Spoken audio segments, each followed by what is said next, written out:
Heç diqqət etmisiniz? Bəzən elə bilirsən ki, yaşayırsan, amma əslində sadəcə təkrarlanırsan.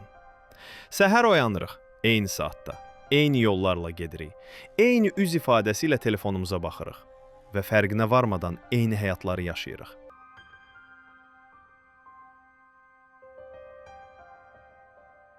Sanki görünməz bir ssenari var və biz bu ssenarinin aktyorlarıyıq. Ssenari sadədir. Oxu ki, diplomun olsun. Diplomun olsun ki, işin olsun. İşin olsun ki, toy edə biləsən. Toy et ki, hamı kimi olasan.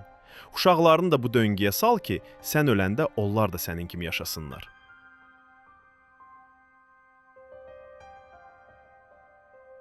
Biz buna həyat deyirik. Amma bəlkə bu sadəcə növbə gözləməkdir. Azərbaycanda fərqli olmaq çox vaxt ayıb sayılır. Özün olmaq isə risklidir. Çünki biz fərd kimi yox, bir kütlənin problemsiz parçası kimi yetişdirilmişik. Və ən təhlükəli hissə budur. Biz bunun fərqinə belə varmırıq. Gəlin dürüst olaq. Biz niyə ehtiyacımızdan baha telefonlar alırıq? Doğrudan lazımdır deyə? Yox, sadəcə masanın üstündə bir status simvolu olsun deyə. Ki, başqalarının gözündə uğurlu görünək. Biz niyə gücümüz çatmadığı halda 500 nəfərlik toy edirik? Sevdiyimiz üçün? Yox, çünki bir sual var. Filankəs elədi, biz eləməsək nə deyər? Bu ölkədə qonşu nə deyər sadəcə bir cümlə deyil. Bu on minlərlə gəncin xəyallarını boğan görünməz bir zəncirdir. Rəssam olmaq istəyən gənc iqtisadiyyat oxuyur. Yazmaq istəyən susur. Səyahət arzusunda olanlar kreditlə mebel alır. Çünki normal həyat belə olmalıdır. Və qəribə bir paradoks yaranır. Hamımız eyni oluruq, amma heç kim xoşbəxt deyil. Hamımız eyni maskanı taxırıq, amma maskanın altındakı üz hər gün biraz da solur, hər gün biraz da ölür.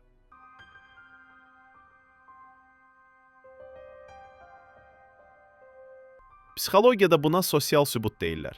Əgər hamı eyni şeyi edirsə, biz də düşünürük ki, deməli doğrudur. Və uşaqlıqdan bizə bunu öyrədirlər.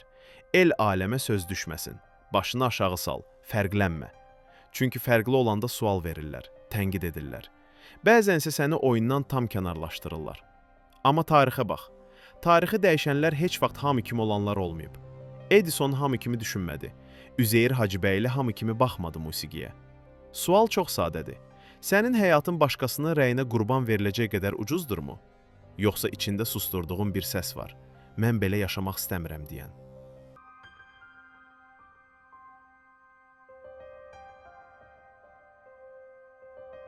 Bugün bir şey edə bilərsən.